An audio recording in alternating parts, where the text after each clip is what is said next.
السلام علیکم۔ زندگی بغیر ڈگریوں کے بھی چل سکتی ہے۔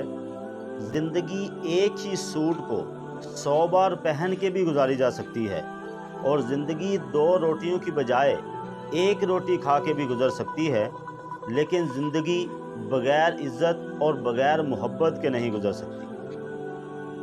اس لیے ایسے شخص کا انتخاب کریں جو آپ کی عزت کرے، آپ کی تذلیل نہ کرے اور آپ سے محبت بھی کرے، آپ کے سامنے نہیں بلکہ آپ کی غیر موجودگی میں بھی، لوگوں کے سامنے بھی اور اکیلے میں بھی۔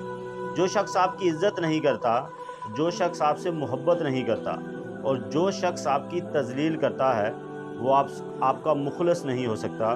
اس لیے ایسے شخص کا انتخاب کریں جو آپ کو عزت اور محبت دے سکے، کیونکہ عزت اور محبت وہ انمول چیز ہے جو ہر کوئی ادا نہیں کر سکتا، جو ہر کو نہیں دے سکتا۔ اس لیے ہر کسی سے عزت اور محبت کی امید رکھنا بھی بے وقوفی ہے۔